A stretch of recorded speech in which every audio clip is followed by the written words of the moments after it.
Welcome to a Legendarium special in which we will talk about Dick Turpin and the life and legend of a highwayman. Richard Turpin was born, unfortunately, in the town of Hampstead, England, on September 21st, 1705. His father's work as a butcher offered him an early direction in his career, but also a route into crime. During the early 1730s, Turpin began buying venison poached from Epping Forest by a band of criminals called the Essex Gang. In time, Turpin decided it would be fun to poach venison alongside the Essex Gang, and soon the police offered a reward of £50 for him. Yet this reward only pushed the Essex Gang towards ever more violent crimes to cover their tracks. Turpin proved lucky enough to ply his bloody trade during the golden age of the highwayman. With the banking system still new, many traveled with huge bags filled with money. With few, if any, police on the road, passengers dreaded the thunderous pounding of hooves, the juddering halt of their coach, and the shout of "your money or your life."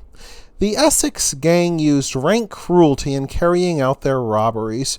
During the shocking Earlsbury farm robbery of February 4th, 1735, Turpin and his men bound, dragged, and pistol-whipped the elderly Joseph Lawrence. Finally, they forced him to sit on a lit fire before raping Lawrence's servant girl, Dorothy. The authorities then raised the bounties on the Essex Gang men to £100. When that failed to bring them in, the residents raised yet more reward money on their own.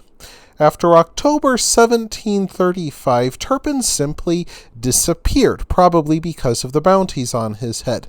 Yet because of his infamy, people took to seeing him everywhere, even in the Netherlands.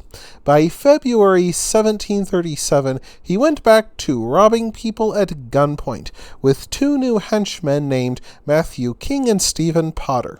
Things finally went badly for Turpin when a brawl at the Green Man pub in Leytonstone ended in the killing of Matthew King by an accidental gunshot, perhaps one fired by Dick Turpin himself.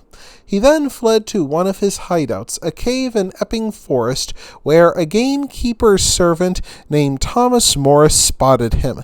Showing great courage, Morris confronted Turpin alone, only to be shot and killed. This pushed the reward on Turpin's head to a staggering £200. To avoid attention, Turpin adopted the name John Palmer and began passing himself off as a Yorkshire horse trader. On October 2nd, 1738, he shot a fighting cockerel that belonged to John Robinson in a fit of rage.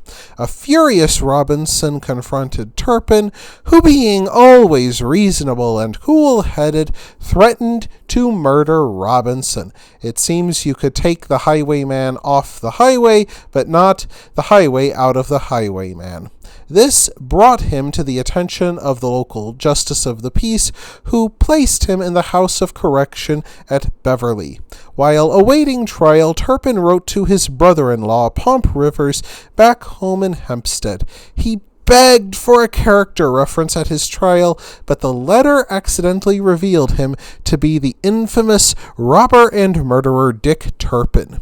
Rivers, either fearful of being associated with a murderer or unwilling to pay the hefty charge for York postage, refused the letter, which then went to the Saffron Walden post office. There, James Smith, a former teacher who taught Turpin to write at school, recognized his former pupil's handwriting immediately. After alerting the authorities and traveling to York Castle to identify Turpin, Smith collected the £200 reward. At his trial, the justices charged John Palmer, now identified as Dick Turpin, with stealing 3 horses from Thomas Creasy on March 1st, 1739. Curiously, this turned out to be one of the few crimes that Turpin did not commit, for the horses vanished during August 1738. yet he still swung for those disappeared horses. Before his execution, Turpin bought a new frock coat and fine shoes to look his best for his big day. He also hired 4 professional mourners to escort him to the gallows. As the cart carried him to the noose and passed through crowds, he bowed to the left and to the right in grand style. Finally, he did the gallows jig under the watchful eye of Thomas Hadfield, himself a former highwayman, and before Hadfield could do the job, Turpin did it for him, casually leaping off the 3-legged mare and breaking his own neck on April 7th, 1739. Afterwards, the authorities buried Turpin at St. George's Church in York, where body snatchers soon snatched it, a fitting end for an accomplished thief like Turpin. When the authorities recovered Turpin's body before it could be sent to a surgeon's college for an autopsy, they reburied him using quicklime to ensure that if another body snatcher tried to snatch Turpin, they would find nothing but bones and dust.